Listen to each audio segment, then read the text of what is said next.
you come up on a person doing magic on the side of the street, if you ever travel to some cities, you run into this. Could be New Orleans, could be Chicago or New York, and they're doing their little chicanery, and people are like, wow, and they're giving their money, and they're wanting to know how to.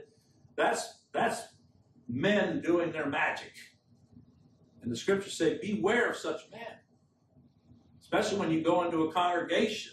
They do some impressive things, and I've had people say to me, well, I've seen it with my eyes. Well, yeah, but the scriptures also say that God sends them strong delusion that they might believe a lie, who would not love the truth or believe the truth. Beware. Yeah, God's in it. God's sovereign in who he saves, but he's sovereign in who he condemns as well. And you want to follow all that stuff, God might just let you go down that path and enter right into condemnation. People say, well, they talk about Christ. That's not preaching Christ. I hear politicians talking in this kind of language. Somehow ours is the Christian culture that we've got to preserve. And if we don't, these other nations are going to come in and take it away. If you still think that the United States is a Christian culture, I'd like to talk to you about it afterward. It's anything but. In fact, you go back and read the founding fathers, and I know this just destroys a lot of what you find in religious books, but this nation was not founded on the gospel. The men that signed that Declaration of Independence were at best what they called deists.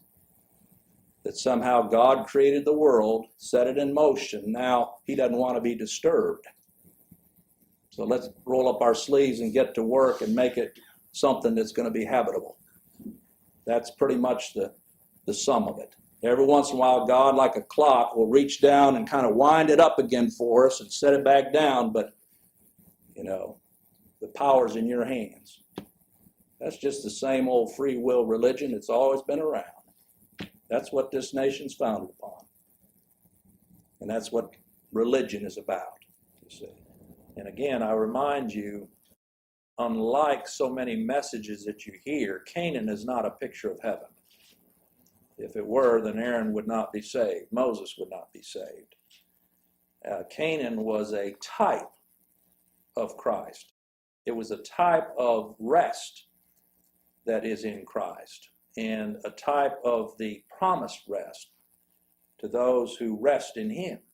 But you'd have to agree, as with myself in this flesh, so often we don't rest.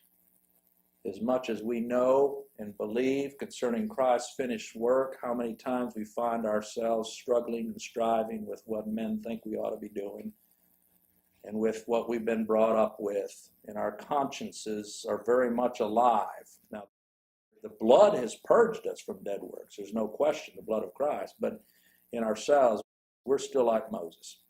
We don't enter into that rest, our experience, because we're in this flesh and we struggle. We lay awake at night.